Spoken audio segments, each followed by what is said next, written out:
रामकृष्ण हरी मंडळी, आज आषाढी एकादशी. कंबरेवर हात ठेवून एका विटेवर उभा असलेला आणि अवघ्या महाराष्ट्राचे दैवत मानला गेलेला आपला पांडुरंग, आपला विठ्ठल. पण या 3 फूट 9 इंचाच्या पाषाणी मूर्तीमागे एक मोठा आणि रंजक इतिहास दडला आहे. कुणी म्हणतं हा बुद्धांचा अवतार आहे, कुणी म्हणतं हा गवळी धनगरांचा लोकदेव आहे, तर कुणी म्हणतं हा दक्षिणेतून आलेला देव आहे. पाषाणातली मूर्ती ही त्याला घडवणाऱ्या माणसांची आणि संस्कृतीची कथा सांगत असते. त्यामुळे आजच्या या विशेष व्हिडिओमध्ये आपण विठ्ठलाच्या मूळ रूपाचा शोध घेणार आहोत. दुर्गा भागवत, राची ढेरे आणि डॉक्टर अशोक राणा यासारख्या मोठ्या अभ्यासकांनी यावर नक्की काय संशोधन केलं आहे? विठ्ठल हा बुद्ध, नेमिनाथ, लोकदेव की कृष्णाचा अवतार? या सर्व प्रश्नांची उत्तरं आज आपण अतिशय सोप्या भाषेत समजून घेणार आहोत. विठ्ठल म्हणजे मूळचा द्वारकेचा कृष्ण मानला जातो. मग तो पंढरपुरात कसा आला? यामागे एक सरस आख्यायिका आहे. द्वारकेत असताना एकदा श्रीकृष्णाला भेटायला राधा आली. श्रीकृष्ण राधेला प्रेमाने जवळ बसवून तिच्याशी बोलत होते. हे पाहून त्यांची पत्नी रुक्मिणी देवी अत्यंत संतापली आणि रुसून द्वारका सोडून दक्षिणेकडे निघून गेली. रुक्मिणीचा शोध घेत श्रीकृष्णही तिच्या मागे निघाले. शोधत शोधत ते भीमा नदीच्या काठी असलेल्या दिंडीरविनाथ म्हणजे आजचे पंढरपूर इथं पोहोचले. तिथे रुक्मिणी एकांतात बसली होती. श्रीकृष्ण रुक्मिणीला शोधत असताना त्यांना समजले की जवळच पुंडलिक नावाचा माझा भक्त राहतो. भगवान श्रीकृष्ण त्याच्या भक्तीची परीक्षा घेण्यासाठी आणि त्याला दर्शन देण्यासाठी त्याच्या आश्रमात गेले. श्रीकृष्ण दारात उभे राहिले, पण पुंडलिक आपल्या वृद्ध आईवडिलांचे पाय दाबण्यात इतकं मग्न होता की त्याने देवाकडे मागे वळून सुद्धा पाहिले नाही. दारात साक्षात परमेश्वर उभा आहे हे माहीत असूनही पुंडलिकाने माता पित्याच्या सेवेत खंड पडू दिला नाही. त्याने देवाच्या पायाखाली बसण्यासाठी आणि चिखलापासून रक्षण व्हावे म्हणून एक वीट मागच्या बाजूने फेकून भिरकावली आणि म्हणाला, देवा, मी आई वडिलांची सेवा करतोय, तोपर्यंत या विठेवर असाच उभा राहा. भगवंताने भक्ताच्या आज्ञेचे पालन केले. कंबरेवर हात ठेवून दोनही पाय जोडून तो देव एका विटेवर उभा राहिला. पुंडलिकाची भक्ती पाहून श्रीकृष्ण इतके प्रसन्न झाले की भक्ताच्या आग्रहाखातर ते गेल्या 28 युगांपासून आजही त्याच विटेवर उभे आहेत. विटेवर उभा राहिला म्हणूनच त्याला विठ्ठल म्हणजेच वीट अधिक डाव स्थान म्हटलं गेलेलं आहे. ही गोष्ट आपण लहानपणापासूनच ऐकत आलो आहोत की आई वडिलांची सेवा करणाऱ्या पुंडलिकाने भिरकवलेल्या विटेवर विठ्ठल 28 युग उभा आहे. पण अभ्यासक या कथेचा शोध वेगळ्या दृष्टीने घेतात. प्रख्यात संशोधक राची ढेरे यांच्या मते पुंडलिकाची कथा ही ऐतिहासिक नसून ती एक पौराणिक अवतरण कथा आहे. ही कथा 14व्या किंवा 15व्या शतकात स्कंद पुराणात पहिल्यांदा आली. पंढरपूरचे मूळ नाव हे कानडी भाषेतील पंडरंगे असं होतं. पंढरपूर येथील 16 खांबी मंडपातील तुळईवर असलेल्या शिलालेखात पंढरपूरचा उल्लेख पंडरंगे असा आढळतो. या पंडरंगे शब्दावरूनच पुढे पांडुरंग, पांडुरंगपूर आणि पंढरपूर ही नावं तयार झाली.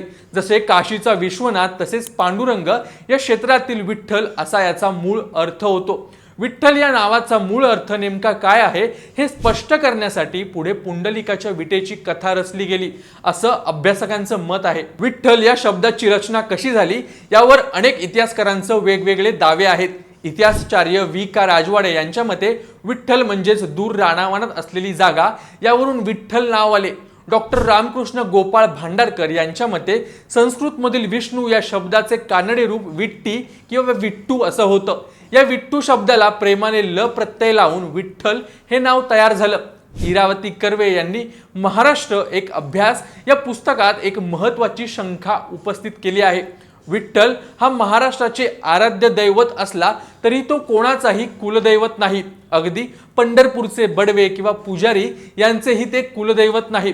पंढरपूर हे महाराष्ट्र आणि कर्नाटकाच्या सीमेवर आहे. कर्नाटकातील बदामीचे राजे आणि होयसळ राजांमध्ये बिट्टी किंवा विठ्ठल अशी नावं आढळतात. तसंच आंध्र प्रदेश आणि कर्नाटकातील व्यंकटेश म्हणजेच बालाजी आणि विठ्ठल यांच्यात प्रचंड साम्य आहे. दोघेही शस्त्रहीन आहेत. दोघांच्या पत्नी रुसून वेगळ्या राहतात.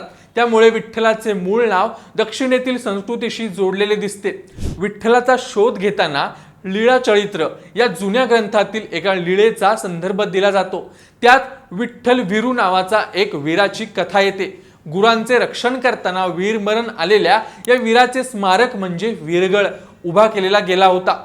डॉक्टर गो तुळपुळे आणि डॉक्टर G.A. दलरी यांच्यामध्ये विठ्ठलाचे मूळ रूप एका गोरक्षक वीराच्या स्मारकात दडलेले आहे. 1956 मध्ये डॉक्टर दुर्गा भागवत यांनी सर्वात आधी मांडलेले की विठ्ठल हा मूळचा गोपजनांचा म्हणजेच गवळ्यांचा देव आहे. पुढे रा.चि. ढेरे यांनी यावर सविस्तर संशोधन केले. आंध्र आणि कर्नाटकातील गोल्ल पुरुष आणि महाराष्ट्रातील गवळी धनगर ही विठ्ठलाचे मूळ उपासक होते. या गोपजनांचा हा एक लोकदेव पुढे यादव राजवटीच्या काळात प्रसिद्ध झाला. यादवांनी या लोकदेवाला विष्णू कृष्ण रूप प्राप्त करून दिले. त्यामुळे विठ्ठल हा मूळचा धनगरांचा बिरोबाशी आणि वीरप्पाशी नाते सांगणारा लोकदेव आहे, जी पुढे वैदिकीकरणाच्या प्रक्रियेत कृष्ण म्हणून अवतार बनला. विठ्ठल हा बुद्ध असल्याचा दावा आजही सांस्कृतिक विश्वात मोठा मानला जातो. भारतरत्न डॉक्टर बाबासाहेब आंबेडकरांनी या विषयावर प्रबंध लिहिण्यास सुरुवात केली होती.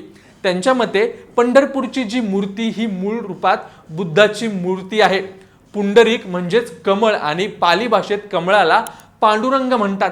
यावरून पांडुरंग म्हणजेच बुद्ध असा दावा त्यांनी केला होता. वारकरी संतांच्या अभंगामध्ये विठ्ठलाला बुद्ध किंवा बौद्ध रूप म्हणून आळवले आहे. संत नामदेव, संत एकनाथ, संत तुकाराम आणि संत जनाबाई यांनी आपल्या रचनांमध्ये विठ्ठलाचा उल्लेख बुद्ध अवतार असा केला आहे. अभ्यासक डॉक्टर अशोक राणा यांच्या मते 8व्या शतकात महाराष्ट्रात वज्रयान बौद्ध पंथ आणि जैन धर्मात मोठ्या प्रमाणावर पसरला होता. त्या काळात बौद्ध धर्माच्या लोकांनी विठ्ठलाला बुद्ध म्हणून पूजले, तर जैनांनी त्याला 24वे तीर्थकर नेमिनाथ म्हणून स्वीकारले. नंतरच्या काळात वारकरी संतांनी त्याला कृष्णाचे बालरूप मानले, पण त्यांच्या मनात बुद्धाची स्मृती कायम राहिली. त्यामुळे संतांच्या अभंगातून विठ्ठलाचे बौद्ध रूप समोर येते. आजवर विठ्ठलाच्या मूळ रूपाचा शोध घेण्यासाठी अनेक इतिहासकार आणि अभ्यासकांनी आयुष्य घालवले. कोणी त्याला बुद्ध म्हटले, कोणी जैनांचा नेमिनाथ म्हटले, कोणी गवळी धनगरांचा लोकदेव म्हटले, तर कोणी त्याला विष्णूचा अवतार म्हटले. पण या सर्व संशोधनाचा शेवटी एकच निष्कर्ष निघतो की तो म्हणजे विठ्ठल हा कोणत्याही एका पंथांचा किंवा जातीचा देव नाही. रा.चि. ढेरे म्हणतात त्याचप्रमाणे विठ्ठल हा बौद्ध, जैन, शैव आणि वैष्णव या सर्व संस्कृतीचा आणि विचारांचा एक महासमन्वय आहे. म्हणूनच वारकरी परंपरेत भेदाभेद गाळून पडतात आणि हा काळा कुट्ट लोभसवाना देव अवघ्या महाराष्ट्राचा सखा बनून विठेवर उभा राहतो. तुम्हाला काय वाटतं? विठ्ठलाचा हा इतिहास आणि हा समन्वय तुम्हाला कसा वाटला? तुमच्या प्रतिक्रिया कमेंट्समध्ये नक्की कळवा आणि विठ्ठलाबाबतीत तुमच्याकडे कोणती आख्यायिका असेल तर कमेंट्समध्ये नक्की सांगा. आणि अशाच इंटरेस्टिंग व्हिडिओसाठी अभिजात मराठी विशेषला नक्की फॉलो आणि सबस्क्राईब करा.